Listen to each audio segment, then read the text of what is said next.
저는 정말 2019년도에 갔다 왔습니다. 믿을지 말지는 이야기를 들어보시고 결정하시죠. 사실 저는 당신이 이 영상을 클릭할 줄도 알고 있었습니다. 거짓말 같다고요? 이 영상은 당신의 이야기입니다. 보시면 알게 될 겁니다. 안녕하십니까 여러분. 저는 고로 등대에서 양자 역학을 연구하는 고로부엉이라고 합니다. 저는 시간여행을 하고 있습니다. 양자 얽힘은 사실 웜홀이거든요. 세상은 정보로 이루어진 시뮬레이션이고요. 시간여행을 하면서 세상 변화를 구경하고 당신의 스타트업 모습도 알아보고 왔죠. 지금부터 당신의 현재부터 2029년까지의 변화 모습을 설명해드릴까 합니다. 2025년 현재 당신은 굉장히 치열하게 살아가고 있군요. 좋은 기회가 생길 것이라 믿고 밤낮으로 고군분투하고 있습니다. 당신은 착실히 준비해왔습니다. 하지만 최근 2, 3년은 시장 상황이 따라주지 않았군요. 기회들이 흐지부지 지나가버렸습니다. 본격적으로 올해는 펀딩을 받아보려고 길을 쓰고 계시군요. 그러면서 이 채널도 구독하게 되신 것이고요. 근데 가만히 있자. 미래 기록을 들여다보니 당신은 올해 여름이 오기 전까지 펀딩에 성공하게 되어 있군요. 여의도 울프라는 작자에게 투자에 대한 가이드를 받고 아주 바람직한 방향으로 IRD를 만드셨습니다. 행운입니다. IRD 이전에 당신의 사업 자체가 썩 괜찮았던 모양입니다. 사회 얘기를 해볼까요? 새로 바뀐 정부는 바뀐 정부들이 좌우를 막론하고 그러하듯 초기 벤처기업들과 소상공인에게 큰 기회를 제공합니다. 이번에는 위기에 대한 인식이 큰 만큼 나름 지원책들이 강력하게 다가옵니다. 그토록 기다려도 완료되지 않던 여러 법제화를 끝내고 강제로 중소기업의 자금을 풀어냅니다. 2025년은 여러분들에게 마지막 기회였듯 싶습니다. 비록 원하는 밸류는 아니었지만 자금 문제를 해결한 당신은 그동안 허리띠를 줄라매기 위해 공짜 오피스를 찾아다니고 뼈아프게 인건비를 주는 것에 한이 맺힌 나머지 눈에 불을 켜고 확장을 시작하는군요. 문고든 마케팅도 집행하고 IR의 이름만 받고 고용 대기 중이었던 직원들도 내려오고 이사도 합니다. 속칭 투자 낭비를 기간을 거칩니다. 당신은 투자자의 요청으로 지금까지 회사에 받은 가소금을 출자전을 해야 했지만 그래도 조심스러워 정상화합니다. 고통스러운 기간이었지만 더 이상 투자의 시간을 안 뺏겨도 된다는 생각에 당신은 통쾌함을 느낍니다. 진짜 이번 한 번만 돈 들어오면 다 끝나는데 이 상황에서 정치인 게 너무 안타깝다. 왜 우리 회사가 이토록 펀딩이 지연되는가. 지난 세월 답답해하는 당신은 드디어 어깨를 피지만 예전보다 엄청 신중해진 모습입니다. 그러면서 2025년이 슬슬 끝나가는군요. 당신은 하반기에는 물만난 고기처럼 마음껏 더욱 사업을 성장시킵니다. 하지만 워낙 빙하기에 호되게 당해서인지 자금을 매사 굉장히 절약하면서 사용하고 있군요. 한편 세상에도 수많은 변화가 발생합니다. 군사 갈등, 눈에 보이지 않는 패권 갈등, 기후변화, 자연재해, 정보조작과 같은 예상치 못한 격변들이 일어나면서 많은 사람들을 지치게 만드는군요. 하지만 당신은 불안한 세상 속에서도 묵묵히 앞길을 헤쳐나갑니다. 그러던 중 2026년이 됩니다. CES는 이제 회의론이 더 강하군요. 한국 기업 비중이 처음으로 줄어듭니다. 바뀐 정부 하에서 부양 정책들이 잇따라 발표되고 반대편의 거센 저항 속에서도 적어도 스타트업의 지원책은 여야를 막론하고 강화됩니다. 데스밸리를 넘어서는 중인 당신에게는 기회가 이어집니다. 기술 환경을 보자면 AGI가 한층 더 가까워져 있습니다. 3년 뒤면 AGI를 구경할 수 있을 것이라는 이야기가 돕니다. 그리고 이제 다들 살짝 무거운 안경을 하나둘씩 쓰고 다니는군요. AI 에이전트가 안경에 심어집니다. 드디어 스마트 웨어러블 안경이 특이점을 넘었나 봅니다. 아이폰 3GS 이후로 플랫폼에 또 한 번의 대격변이 옵니다. 그리고 양자 컴퓨터가 부분 대중화됩니다. 당신의 사업은 기술의 발전으로 직간접적인 영향을 받을 수밖에 없게 되겠군요. 가뜩이나 갈 길이 먼 상황에서 기술의 발전 속도가 노어의 법칙을 넘어서자 많은 스타트업들이 짜증을 내는 상황이 발생합니다. 아무리 관계가 없는 비즈니스를 하더라도 컴퓨터가 바뀌어버리고 기반 기술의 퀀텀 점프가 있다 보니 다들 영향을 받습니다. 수많은 스타트업이 이에 맞춘 부분 피벗을 할 수밖에 없게 됩니다. 여하튼 급변하는 환경 속에서 당신은 슬슬 다음 라운드 펀딩을 준비하게 됩니다. 25년 이전까지 펀딩 지원에 된통 당하셨던 당신이기에 이번에는 전략적으로 치밀하게 준비를 시작합니다. 근데 이거 뭔가 이상하네요. 투자 시장은 정말 많이 바뀝니다. 이번에는 디지털 조각 투자라는 걸로 펀딩을 받을 준비를 하시네요.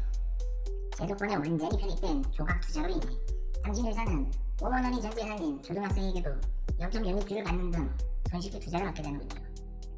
이러나 저러나 아직까지도 분열된 사회에서 통합은 요원해 보이지만 기술의 진보와 혁신이 없지 않기에 엉덩이가 가벼운 스타트업에게는 생각지도 않던 처음 보는 기회들이 계속해서 생겨납니다. 힘든 시장 상황을 다양한 기술 혁신 요소들이 머리채를 잡고 끌고 나가는 모습입니다. 자, 대세인 디지털 조각 투자로 펀딩을 하고 바뀐 시대에 잘 적응을 한 당신은 큰 고민에 빠지게 됩니다. 우리나라도 M&A 시장이 경쟁이 치열해지면서 중소형 대를 보는 PE들과 마이크로 PE들이 우후죽순 생겨나게 됩니다. 실탄을 장전한 일반 기업들도 이러한 분위기에 동참하는군요. 당신의 회사도 그들의 타겟 안에 들면서 M&A 제안이 오고 갑니다. 당신은 그동안 고생한 것이 아깝고 투자자들이 눈을 시퍼렇게 뜨고 있는 탓에 망설입니다. 밸류도 너무 낮습니다. 그런 와중에 당신 회사의 인력이 늘어나면서 여러가지 문제들이 생겨납니다. 새로 뽑는 관리자급 인력들은 온보딩이 안되어 빨리 나가게 되고 정치 파벌이 굳어집니다. 초기에 들어온 직원들과 투자 이후 성장기에 들어온 직원들 사이에 괴리도 보이는군요. 너무도 다양한 이슈들을 하루하루 전해고 고르다 보니 마음의 병까지 얻은 당신의 절망적인 모습이 보입니다. 하지만 당신은 언제나 그렇듯 훌훌 털고 이겨내버리는군요. 이미 이때의 당신 주변에는 당신의 생각보다 더 훌륭한 사람들이 많거든요. AI도 그중 하나이고요. 그렇게 2026년이 지나가고 2027년이 왔네요. 정말 특이한 것이 하나 있군요. 우리나라에도 드디어 저 조그만 도심 항공교통 비행체들이 떠다닙니다. 아직까진 시범사업이군요. 그런데 이거 파급 효과가 꽤 큽니다. 정거장인 버티포트들을 기반으로 하여 부동산 생태계가 완전히 바뀌어버립니다. 아직 일반 상용화까지는 꽤 걸립니다만 도심의 최고 수요, 최상급지들을 제외하고는 부동산 시장이 이 AAM에 따라 슬슬 가치가 재편되기 시작합니다. 부동산 시장의 급격한 재편은 금융시장 전체를 뒤흔들고 실물 경제에 영향을 줍니다. 엉뚱하게 뇌관이 터졌습니다. 터진 건가? 제27년 기억에는 이 AAM이 가장 충격적인데요. 아직 본격적인 보급이 안 된 시범 단계인데도 우리 사회 전체에 근간이 되어맡기는 효과가 있을지는 미처 몰랐습니다. 여튼 지금으로부터 3년 뒤에 당신은 결국 M&A를 하지 않았고 IPO 전 마지막 펀딩을 기획합니다. 이제 당신의 회사에는 한 번에 세기 힘든 수위의 사람들이 돌아다니고 당신의 스마트 안경에 비친 슬랙에는 그룹이 너무 많아 메인 창에는 인사팀만이 정신없이 고문지를 올리고 있군요. 당신은 이미 IPO를 위한 영혼의 당자, 대표 주관사를 정했습니다. 증권사의 IPO 팀장이 하도 술을 많이 먹자고 해서 힘들어하고 계시네요. IPO 팀장은 당신의 회사가 미리미리 내부 통제를 다져넣어야 한다고 열을 올립니다. 지정감사도 신청하려 합니다. 아마 당신의 회사가 2028년 보싹 상장을 할 거라고 생각하는 모양입니다. 정말 호재이군요. 축하드립니다. 2025년 초 유튜브를 보며 여의도 울프나 만나고 한숨 쉬던 당신이 이렇게 될 줄이야. 하지만 2028년 초 아쉽게도 당신의 2027년 사업 성적은 그리 좋지 못하였습니다. 당신이 모든 것을 통제하던 상황이 아닌 회사가 시스템화되어 조직으로 굴러가기 시작하자 여러 요소들이 비극되는 것 같네요. 예상치 못한 비용들이 집행되면서 이익률도 그리 좋지 못하군요. IPO 팀장이 실망하는 모습이 보입니다. IFRS로 재무제표가 돌아가면서 매출 인식도 이상하게 변하고 너무 많은 비용들이 한방에 떨궈집니다. 덩치가 커지다 보니 마진이 생각대로 안 뽑히네요.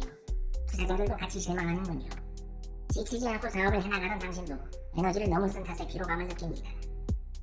하지만 당신은 마지막 처음 먹던 힘을 짜냅니다. 시장 내에서 다진 입지를 기반으로 이제는 수많은 동료들을 보호하고 있습니다.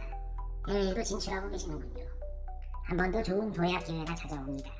당신 회사를 한 단계 업그레이드 해줄 절호의 기회가 이번에는 해외에서 찾아오게 됩니다. 내공이 단단해진 당신 회사는 이 절호의 기회를 놓치지 않고 살려냅니다. 하지만 그러면서 2028년이 훌쩍 지나갑니다. 드디어 2029년. 일단 2029년은 세상이 너무 덥군요. 1년이 멀다 하고 계속 세계적 재앙은 한두 개씩 발생했지만 2029년은 너무 충격적인 일들이 많습니다. 자세한 것들은 다음 기회에 더 설명하죠. 세상은 정말 많이 변했습니다. 전고체 배터리, 로봇, 6G와 함께 오는 홀로그램 등 특히 이 중에 6G가 세상을 완전히 바꿔냅니다. 오가노이드 기술, 나노로봇, 합성생물학이 선두가 되어 2025년의 양자기술, 로봇, AI 같은 차세대 테마로 사람들 입에 메인으로 오르내리고 양자재료, 외상물질, 메타물질, 양자생물학, 브레인 컴퓨터 인터페이스, 신경공학, 핵융합 등 생판 처음 듣는 기술들이 AI와 양자 컴퓨터 기반 하에서 발전하기 시작하면서 인류는 새로운 시대에 접어듭니다. 이 변화는 2000년대에서 2020년대까지 이어지는 변화와는 비교도 안 될 정도로 한꺼번에 빠르게 다가와서 많은 사람들을 혼란스럽게 만듭니다. 빨라진 과학기술에 적응 못하는 인류가 많아지고 기술 피로도가 증가합니다. 그냥 농사짓고 나무 베고 땅 타면서 사는 사람들이 많아지고 이들의 규모가 지나치게 커져 세계적인 이슈가 됩니다. 물론 AGI도 등장하고 양자 컴퓨터는 완전 상화가 이루어집니다. 수많은 자산은 도플화되고 SIMR마저도 등장합니다. 2029년은 정말 미래사회 같군요. 비트코인은 위협을 받았다 안 받았다 동네 북이 됩니다. 비트코인의 안전성을 자체하고 너무 타겟이 자산이네요. 하지만 걱정 마세요. 이미 당신의 회사는 이러한 거대한 변화들을 적극적으로 수용할 수 있는 대응력을 갖춘 지 오래입니다. 이러한 대형 변화들은 당신의 회사가 오히려 시리를 탈 수 있게 날개를 달아줍니다. 급변하는 환경에서 당신과 같은 기민한 대응을 하는 중소기업들이 더 기술적 이득을 보거든요. 초개인화된 사회에서 2029년에는 3인 기업이 코스닥 상장을 하는 사례까지 발생했을 정도니까요. 급변하는 환경에 잘 적응한 당신, 드디어 당신도 한국 거래소에서 북을 3번 울리는 모습이 보입니다. 대체 거래소에도 같이 상장을 하는군요. 여튼 당신 회사는 드디어 상장하게 됩니다. 예상보다 1년 더 늦었지만 오히려 훨씬 미래화된 기반을 마련할 계기를 얻었습니다. 당신은 지난 5년을 돌이켜봅니다. 정말 많은 일들이 있었죠. 변화의 시작은 2025년이었던 것 같습니다. 여의도 울프를 만나면서 당신의 성공 시대가 시작되었다고 생각한 당신은 2029년 다시 여의도 울프를 불러 오마카세를 사며 고백합니다. 나의 성공의 시작은 당신이었습니다라고요. 제가 본 미래는 작품의 사람들의 예상보다는 훨씬 긍정적인 모습이었습니다. 물론 그 안을 자세히 들여다보면 우여곡절 사연들이 넘쳐납니다만 적어도 희망은 가져도 될 정도였습니다. 기술적 진보는 생각보다 급진적이어서 지금의 상식으로는 이해 안 되는 부분이 많습니다. 그러나 사람들은 여전히 일하느라 분주하고 평범하게 살아가고 있습니다. AI는 자신의 역할, 로봇은 자신의 역할, 인간은 자신의 역할의 소명을 지닌 것으로 보였습니다. 한국은 여전히 여러 사회 이슈를 떠안고 있습니다만 기술적 혁진전이 이러한 이슈를 해결하리라는 희망이 공존하게 됩니다. 지금 정도의 진전 수준이 아니거든요. 정말 하루가 멀다 하고 말도 안 되는 기술들이 탄생하고 있으니까요. 물론 오히려 이를 걱정하고 적응하지 못하는 사람들도 더욱 많아지기는 합니다. 또한 지금은 우리나라가 첨단 기술 분야에서 뒤처져 보이지만 오히려 전혀 새로운 기술들이 많이 대두됨에 따라 우리나라도 다시 몇 가지 전략적인 기회들이 발생합니다. 기술 발달로 인해 바뀐 것들은 정말 얄짤없이 바뀌지만 바뀌지 않는 것들도 많이 보입니다. 지상의 차는 여전히 많은 비율로 사람이 운전하며 인류는 아직도 우주에 본격적인 진출을 하지 못하고 있습니다. 집에서는 여전히 알약 대신 밥과 빵을 먹고 레거시 TV를 봅니다. 보안이 정작 중요한 것은 그 안에서 살아가는 우리 사람들의 사고입니다. 이 세상이 어떻게 변하든 우리의 생각이 모여 우리의 모습을 만드는 거라서요. 이것은 기술적 진보하고는 전혀 별개의 문제입니다. 철학에 가깝습니다. 제가 당신이 성공하는 모습을 미리 스포일러 해주는 것도 미래에서 이런 깨달음을 얻었기 때문입니다. 그럼 저는 또 다시 미래로 가겠습니다. 제 말이 사실이라는 것을 여러분이 충분히 공감할 수 있는 증거들은 아직 차고 넘치거든요. 그들과 함께 다시 돌아오겠습니다. 그럼 안녕히 계시지요.